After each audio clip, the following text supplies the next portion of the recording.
Good morning. A little bit warmer today in Liverpool. Sun's shining, about 5 degrees. So slowly starting to warm up, which is good. Nutrition.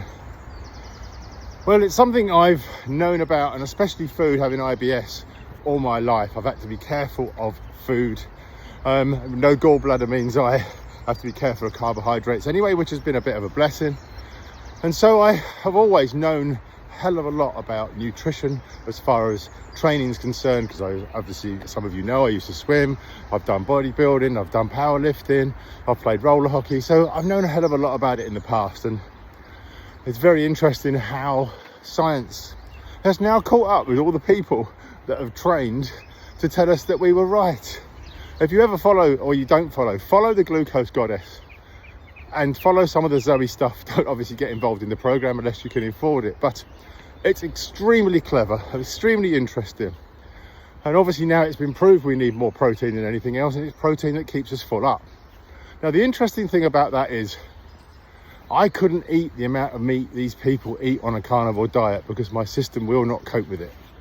But half of the good things that are coming out of the carnivore diet for people is just the simple fact they're eating the right amount of protein, if not a little bit much for themselves.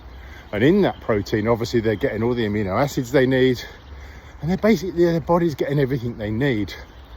Now, the strange thing about it is, and you've got to watch out for this over the coming weeks, months, Holland and Barrett and all these people are reacting to this by putting tons and tons of protein supplements and powders into the shops and on the market. The trouble is, they're all full of all the shit you shouldn't be taking, with the aspartame and guar, gum and everything else. It's not pure protein. Hardly any of them, the first ingredient is protein. Even if it is still loads of other ingredients with them. There's a protein company on the market, organic protein company I think it's called, and when you look at the ingredients in their protein, it's just whey protein. Now I know vegans can't eat that, but when you look at the amount of supplements there are on the market and protein powders that are out there for vegans, they're all full of other crap. I think Stephen Bartlett's one, I can't remember what it's called now, Huel, is probably the best one that isn't full of crap, and it's got the amino acids in it, and it's got the vitamins and minerals, so that's not too bad. So if you want to know what I'm talking about, I'll put a link below. Pop over to the Glucose Goddess and have a look at her latest few videos.